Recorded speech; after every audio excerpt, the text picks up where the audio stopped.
Force کے ساتھ اکٹھے چلنا ہے، جس کی وجہ سے یہ فورس موٹیویٹ ہوتی ہے اور انشاءاللہ تعالی رزلٹ دیتی ہے. اور ایس ایچ او کو سسپینڈ کر دینا اور واردات ہونے پہ یا غصہ کرنا، تو اگر اس سے کوئی واردات ٹریس ہو سکتی ہے تو مجھے بتائیے. یہاں پہ گجرانوالہ میں 5 دنوں میں 4 ڈکیتی ریپ ہوئے تھے. اسی ٹیم نے، اسی ایس ایچ او نے، اسی تھانے دار نے، انہی 17 سپاہیوں نے ان 5 راتوں کو جا کے کھرے پہ چل کے پھر ایک کیمرہ وہی پرائیویٹ کا ملا، اس میں ایک ہلکی سی لہر آتی ہے ان بندوں کی. پھر انہوں نے ان کو پہچانا 17-18 سپاہیوں نے، اور ریڑیاں لگائیں اور مزدور بنے اور جاگے. چوتھی واردات کے بعد 5ویں رات جاگتے ہوئے انہیں بندے پکڑ لیے اسی ایس ایچ او نے.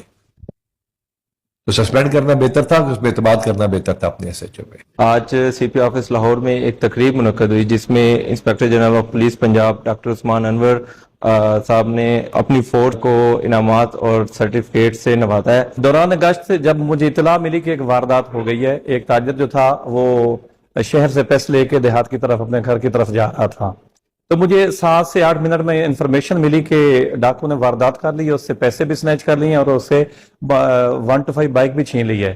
اطلاع ملنے پر میں اپنی ٹیم کے ہمراہ سرکاری گاڑی پہ گشت کرتے ہوئے اس کے پیچھے تعاقب کیا، اور ٹھیک 18 سے 19 منٹ کے بعد میں نے دونوں ڈاکوں کو بھی پکڑ لیا. وہ جینون جو موٹر سائیکل تھے ریکور جو سنیچ ہوئی تھی وہ بھی میں نے ریکور کر لی، اور جو پیسے تھے مسروقہ تھا وہ سارے کا سارا الحمدللہ 20